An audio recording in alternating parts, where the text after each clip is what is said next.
It's something to this. And you know what I'm saying that to say to y'all is that you got to remember, you know, you have a connection with your friends. Yeah. I was never kind of the preacher to get on the train and start talking to people. I thought that was a little strange. I'm not knocking you like that. I'm not knocking that. But if I got to end with you somehow, that God has given me an angle on you, you're going to hear about Jesus. If we're talking, you're going to know about this stuff that I'm into. Because God gave me an angle. We make a connect. That's all I need is a connect. I think God arranges things like that. You know, we got to be aware of the times. You know, some people, like I said, get out the street corner.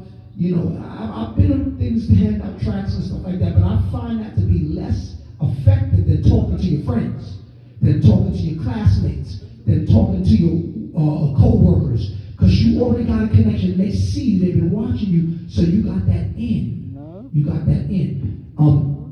I want to say a few things to you today. Read the scripture. That's all right. Got a scripture in Matthew 13 that I was looking at a little bit. It's going to take about 5 minutes, this whole thing. 13, 30. Chapter 13. I'll see where I'm starting.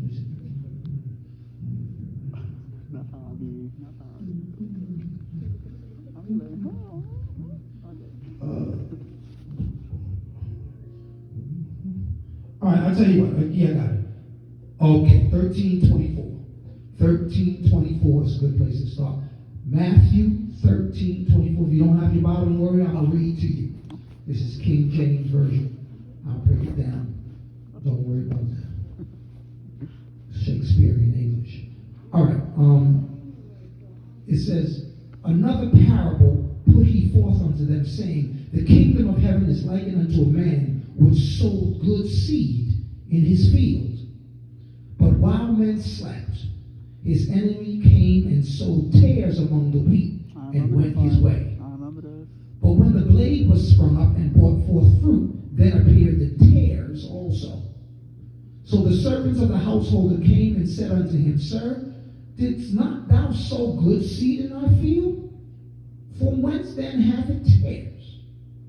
He said unto them, an enemy hath done this. The servant said unto him, Wilt thou then that we go and gather them up? But he said, No, lest you gather up the tares, you root up also the wheat with them. Let them both grow together until the harvest. And in the time of harvest, I will say to the reapers, gather ye together first the tares, and bind them in bundles to burn them, but gather the wheat into my barn. It's just a little mess title, if you want. Who's on the Lord's side? Who's on the Lord's side? If you're aware of our political climate, if you're aware of what's happening on the streets, especially during the summer, there's a lot of riots, there's a lot of unrest, there's a lot happening in this world right now.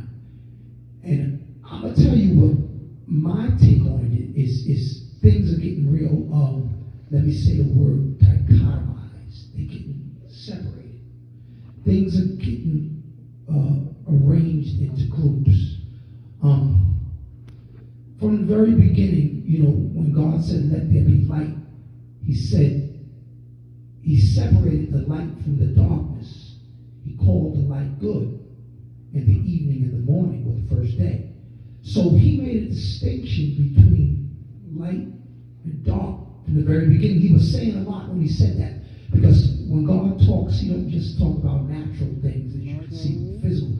He's often talking about something spiritual, and if you're spiritually minded, if you're not a surface level person, you know, you got to stop being surface level. You got to go a little deeper. Think about things. Think about the implicit instead of just the explicit. You got to go deeper. You got to think about what people are saying. Read into people what people are saying. Read into what you're hearing. Don't just go with the external sway that people try to push you in. Don't just follow the crowd. You know, think about things. Think about things. Read into things. And when God speaks, he speaks like that.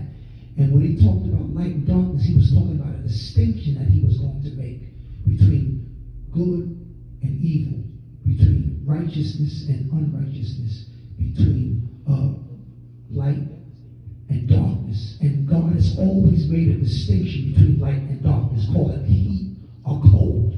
He don't like lukewarm. No. He don't like half-step. Nobody likes a halfway anything. I don't like a halfway crook. If you're going to be a criminal, go all out. That's the way I believe. I just believe if you're going to be what you are.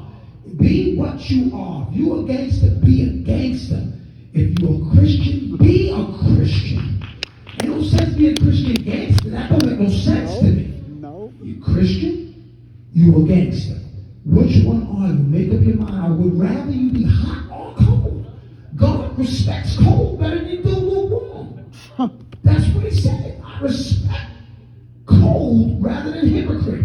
I respect devil worshiper rather than hypocrite. That's what he's saying.